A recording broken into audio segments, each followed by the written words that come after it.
today we're actually going to go ahead and read a story, and this story is a bit wild. So essentially, you have a husband and a wife. The wife was like, okay, husband, you can go to Las Vegas, whatever, enjoy. The husband then goes and messes with a prostitute who then also has a pimp. Okay. So they're kicking it on by the casino area, a lot of yada yada. Then because they're in Vegas, then they go to the room. Her and her pimp somehow, some way concocted, got some fentanyl. Somehow, some way, the dude ended up overdosing on it and dying. The wife of the husband, who was messing with this prostitute who has a pimp, is now trying to sue the Las Vegas hotel because of this overdose. All right. So I don't know necessarily how that will work, but let's go ahead and read the story. So it says, widow sues Las Vegas hotel over husband fentanyl OD death after he was robbed by a prostitute. Okay, so this is the couple right here. And it says the widow of a Colorado man who died of a drug overdose after spending time with a Las Vegas prostitute is blaming the hotel her husband was staying at for this sudden death, 2023 death. Jennifer Jacoby lodged the wrongful death lawsuit against the owner of the Palazzo last month, about 2 years after her spouse, Jeffrey Jacoby, took a business trip and never came back. So he was on a business trip up in Las Vegas, and he said, I know I got a wife at home, pero I want to go mess with a prostitute over here, okay, and do what I gotta do. All right, and obviously that was his last move. During his stay, Jacoby met Chaley Cassie, a woman prosecutors called a sex worker, at a hotel bar early in the morning on March 1st. The hooker and husband walked around the hotel casino for about 40 minutes before the pair went to the cashier's gate area so Jacoby could withdraw out $1,000. She reportedly went with Jacoby, 55 years old at the time, to his hotel room, but left about 8 minutes later. So she goes, this is them, by the way. This is the pimp, and this is her. So you're telling me that this chick was over here talking it up with you at the little casino bar area or whatever, and, looking all nice. I'm assuming she wasn't looking like this.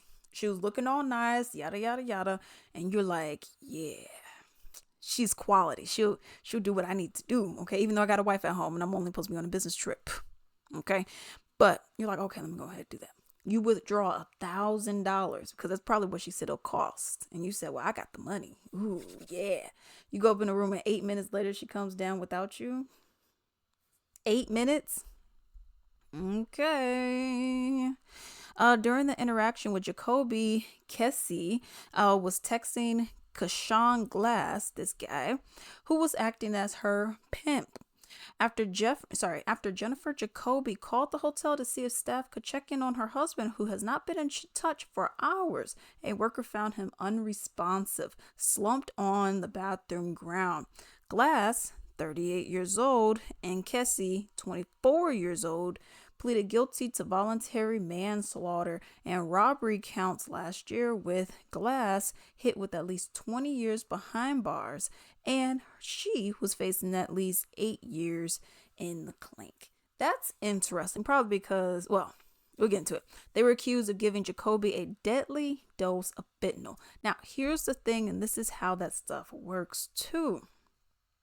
They'll take you up to the room. Oh, hi. Oh, you're like, oops, sorry. They'll take you to the room. They're like, oh, hi. Oh, you're so cute. Oh, you look so good. Oh, you Mr. Strong Man. Oh, yeah, you look good. Y'all go up to the room. They laced your stuff. If they didn't already lace it when y'all had a drink downstairs. Oh, you drunk that? Okay, I laced it. Let's hurry up and go upstairs. Yeah, get some money out first. But let's go upstairs, okay? It'll be real cool. Let's go. Y'all go upstairs, and then now you're dead. Okay? Or you're so severely messed up that you probably don't remember things or whatever. You probably have some kind of failures, kidney failures going on in your body. You know what I mean? So the 3 different ways that I've been seeing You know, they got that little pill that you see in the movie. They put that little pill and the stuff start bubbling. So they're like, okay, well, let's start swishing it around. Oh yeah, he's going to the bathroom. Let me hurry up and put it like that. And then, oh, hey, darling, hey, go and have this. You know, so you have that kind of stuff that's going on, and then he'll drink it. So you have that kind of stuff that's going on. Then, of course, you'll have that little powder, which I'm sure is what was going on here. They probably, crushed it up or something. And then sometimes they even have, and this is what they were using in Colombia, where they got that powder where they go like, where they blow it into your face, and then and you inhale it and whatnot, and then you talking about me and messed up, okay? You messed up, okay? See, the female, the prostitute, reportedly told police that she and Jacoby smoked fentanyl together leading up to his death. I wonder if he knew, or if she probably told him it was coke. Now, I said that they smoked it. Because sometimes, like, they'll just, like, mix it to, like, cut the coke to, like, make it, to make it so that you have more of it. So you're not having all the pure stuff. So they'll kind of do that sometimes. But then sometimes they'll do it like kind of how you have crack, where you'll smoke it too. Together leading up to his death. When he was found, his cell phone and wallet were gone.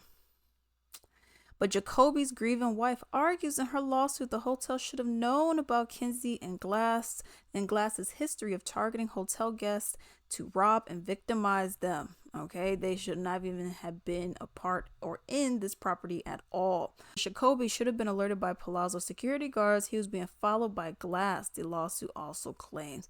Now, here's the thing. With the Palazzo, if I'm accurate in what I remember, this is a bougie kind of hotel. It's expensive. Okay, it's big. All right, so there's a lot of people, and you got a casino. You know what I mean? So you have a casino at the bottom. You got all that stuff. I got to go and look at the cameras, and then I got to go and see who may or may not be going into a room. When, let's keep it real, people know that there's prostitutes all over the place.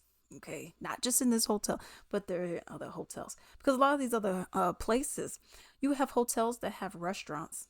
You have hotels that just have, little bar areas, or both. And you have the general public who doesn't have to stay there, but they can go and enjoy. You got a casino area, which I'm sure just anyone can go up in if they wanted to. You know what I mean? So when you start looking at it like this, it's like, it's not right what they did, of course, in regards to what has happened, of course. But at the end of the day, let's not then sit up here and make it seem like your husband was completely in the right, because he wasn't. And I get it, you want justice for your husband, I completely understand that. But at the end of the day, granted, yes, you want justice, but you have to look at it like this. These are a lot of people. No one told your husband to go and get a prostitute when he got a wife at home. Okay. And I get it, you may say, oh but he shouldn't have been doing that anyways. Okay, you can't they can't monitor every single body. Okay, every single day, monitor every single body at every minute. That's an unrealistic thing. Okay, it just really is. That's how, like, with cops, when they're trying to figure out, like, oh, well, what happened, they don't find out until they have to replay the tapes. That means a crime has already happened. They have to replay the tapes and start looking and being like, okay, oh, this is what happened. That's how this happened. Okay, yeah, this person was here. You know what I mean? And you could also be a new person that goes there. Let's say, for example, if I wanted to go there and whatever, and I'm talking somebody up, not necessarily saying that, oh, I'm going to his room or anything like that. Let's say I was just chatting somebody up. You're going to have security be like, okay, that's a new person here. Let's go and zoom in on her and let's see what she's doing. Meanwhile, neglecting everyone else when there could be two other prostitutes doing the same thing. You know what I mean? To me, I just don't see how you bring a lawsuit on the hotel for that in particular. This was not a Kanika Jenkins scenario where you had essentially a almost ghost town hotel and somehow she walked into a freezer and the freezer door shut. Okay, this is not. And with that, people are thinking allegedly that Miss Gomez and some kidney stuff was going on, but that's a whole nother thing. But in this regard, I just don't see that I just don't see it being a feasible thing. But let's go ahead and look at some of these comments. Someone says the lawsuit has been filed in Nevada, and particularly Clark County, where Las Vegas is. The widow has a snowball's chance of winning. There's a big reason the ad campaign, what happens in Vegas stays in Vegas, was so successful. That is why you go to legal brothels in Nevada, like Dovetail Ranch and Carlin, the Desert Rose. Okay, so you give a name. I knew that you had legal brothels. I didn't know the names. Firstly, the women in the establishment receive health care and other employee benefits. They're tested and cared for and screened. The clients are screened and tested, and it's a safe environment, or as safe as you could get in that situation. The problem, of course, is the visiting a brothel is planned, whereas most men like this dude are making a spur of the moment decision and is usually drinking or using drugs. Yeah, you could have easily, well, you could have gone there. I mean, if that's what you were going to do, you could have gone there. All right. So the guy went and got $1,000 cash with this person, went up to the room with her. I'm going to say he was showing some really bad judgment here, and the hotel probably didn't have a babysitting service for grown men. That's what I'm saying. Unsure why the hotel would be at fault for the decision of a grown married man in Vegas. Thank you. Her departed husband was more at fault than the hotel, unfortunately, for her lawsuit. Translation of the lawsuit: she's already blown away his insurance money. As usual, the woman gets less years in prison. The judge probably saw her as a victim too, despite being the one who administered the lethal dose. And of course, just like clockwork, it happens again. Yeah, that's the thing. Um, it's upsetting that this is what ended up happening in her case, but at the end of the day, he's a grown man. I don't really know what you would expect this hotel. I don't know why you would think that they would have a babysitting, like this person said, a babysitting service where just any person, that any female that happens to come up to a man, because gay people do it too. I mean, who are we do? When do we stop the? When do we stop? I mean, any race can do it. Any gender can do it. I mean, when do we say, okay, let's not have to do that? At the end of the day, your man made this decision. I don't agree with it, of course, but at the end of the day, that was a decision that he made. So I mean, it's upsetting that he lost his life, and her and her pimp took over, but at the end of the day, I don't know what you really expected. But let me know what you all think about this down below.